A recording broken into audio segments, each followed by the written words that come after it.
everybody, welcome back to another studio monitor review. I know it's been a little while. I've been itching to get my hands on some new studio monitors, especially some of the 3-way variant. And the first ones that I am reviewing here today, and the first ones that I'm trying specifically, are the Barefoot Footprint 03s. Now these are the smallest ones out of all the Barefoots, and even though they're small, they pack a really big punch, and it's actually unbelievable how good they sound for their size. So without further ado, let's get into the review.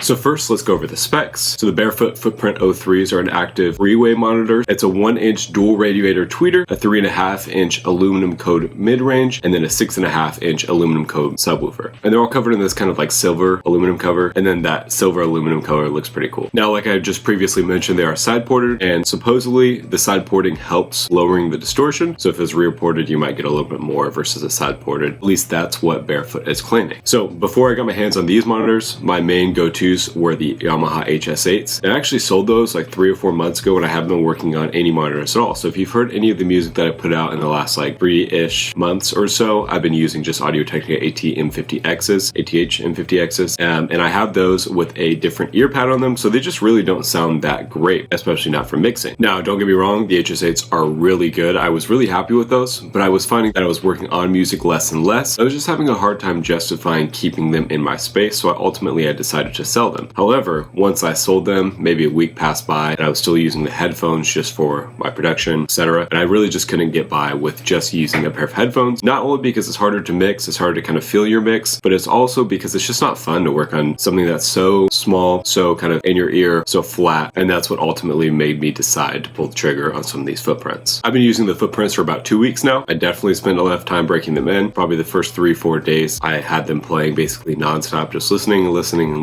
Some to my favorite mixes, some to mixes that I've done that I wanted to hear how they translate, which honestly not that great, or at least not as good as I thought I had them on the HS8s. And they've already made a huge difference in my mixing workflow and production workflow. The one thing that you'll immediately notice when you take these out of the box is just the precision of the tweeters, how good they sound. There's a huge sweet spot, and honestly, I was blown away the first time I listened to them, just listening to some songs that I know I like. Now, I've mixed just a few things on these. I mixed a new track that I'm coming out with in a couple months that I mixed solely on these.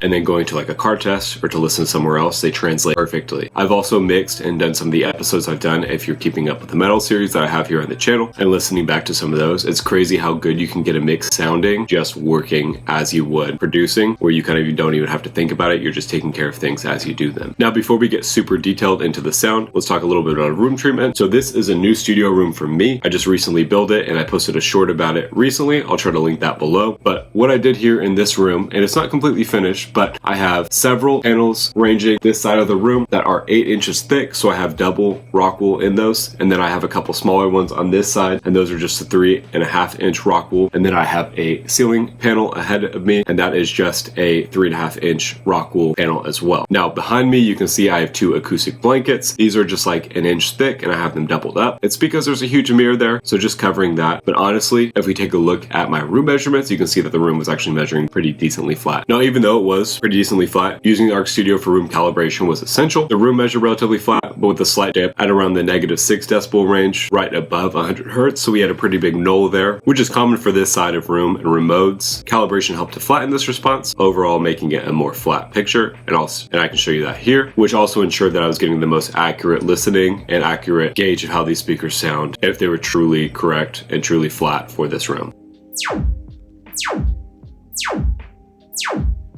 And then as for speaker placement, I have each of these speakers about 3 feet from each other, and then about 3 feet from me, more like 3.5, but they are in a pretty close equilateral triangle. Basically how I did this was I put them on my studio monitor stands, and then I put a laser on top of them. I put a mic stand right where I would be sitting, and then I tried to aim the laser from the tweeters right to where the mic stand was, where I would be sitting, a little bit behind, about a foot behind, to aim for my ears instead of my nose, and that's how I got it to be as close as I've got it to be. And then furthermore, regarding studio monitor stands, I have some pretty cheap on-stage studio monitor stands. I think they're maybe like $80. bucks for the two. These are not great quality. I have them to kind of negate this. I had them on the lowest level, and then I also put some sound editing material from Amazon on them just to stop any resonances that might be coming off from them. I also have them sitting on a small piece of foam on the floor. Because this is a wooden floor, because this is an old house, and because I don't have the proper hardware for the bottom for it to sit flush, I did that so not only is it absorbing some vibration, but it's also keeping the monitors level. Now the combination of this kind of thicker bass trapping, the acoustic paneling, some of the sound editing has really helped tighten up the low end, make the speakers sound as good as they can. So this is where things can get interesting, because my experience with these monitors is a tale of two different use cases. On one hand, you have production, and I'm not going to lie, at first they felt a little uninspiring. Their sound is so flat and neutral. They don't really add any color or excitement. This can be a real creative challenge if you are trying to produce, you're trying to be inspired. And if you're looking for like a punchy, energetic sound, these aren't really going to be that, because they are not built for that type of thing. They're built for mixing. I will say they also felt a bit small for my space. This room is about 14.5 feet long. It's about 12 feet wide, and then about 8-foot ceiling. The bass just didn't come through as much as I wanted to for production, especially just kind of getting into the mode of wanting to be happy about producing something, wanting to feel it, and to kind of get an idea going. Now, that's also precisely why they're so perfect for their other use case, which is mixing. So for mixing, these monitors excel. The Footprint 03s deliver incredibly precise and transparent sound, perfect for translating mixes across different environments. With a meme controller, which is this little guy right here, you have different options here, so you can really dial it into what you want to hear. So if you want it hi-fi, it kind of takes down the mids, boosts some of the high and some of the lows as well. And then you also have an old school, which kind of emulates like NS10s, where you really get that kind of like mid-range that if you fix it, your mixes are going to translate really well. And then it also has the cube that emulate the small little guys, kind of just like a really flat, boxy source. Again, just to make sure that you can really make sure your mix sounds dialed in on all different sources. And I think having this really helps with mix translation. And again, because this has this built in, I don't really need to A/B on other monitors, because I can already do it within the same monitor. I don't have to worry about where I'm setting the speakers. I don't have to worry about getting them calibrated, because it's all within the same package. I can just flip through them, see if they sound good on all the different sources, and if they do, I know that my mix is going to translate well. Now, compare these to the HS8s, the Footprints are honestly on a whole nother level. Again, you're looking at like $800 for the pair of speakers versus $2,500 for the pair of speakers. So you would hope, especially going from a two-way studio monitor to a three-way studio monitor, the HS8s are a solid deal for the price. They have a relatively flat response, and I'm sure with some tuning as well with the Arc Studio, you can get them to sound even better. And again, I really liked how they sounded. These ones just sound ultimately a lot better. These Footprints provide far more precision. You can hear everything in the mix. You can hear exactly where things are panned in the mix, if vocals are left and right. On other studio monitors, you really wouldn't be able to, especially if they're not a three-way. And again, because of this meme feature, it gives you a more tailored experience. So if you want to work on something that is boring, like the NS10 style speakers, you can do that within the same box. If you want to mix on the cubes, you can do that as well. If you want to produce on something that's going to sound overhyped and you want to see how it's going to sound in something else that it's different from your studio experience, you can do that too. You can really have it tailored to your own experience, because you have the control right here in front of you. And of course, my favorite one, the flat mode, to really make sure that your mixes are dialed in and makes it sound so you can get everything right on your first or second export. So in conclusion, the Barefoot Sound Footprint 03 monitors are perfect for mixing. They provide incredibly accurate, detailed, and well-balanced sound, ideal for professionals who demand precision. The meme controller adds a lot of versatility, again being able to flip between all those modes. It also kills the idea of you having to have several different monitors, having to set them up, having different cables. If you have an ARC, you don't have to run multiple different things and change them and calibrate them, figure out placement, all these things. It saves you a lot of headache. Again, for production, they might feel a little bit flat or uninspiring,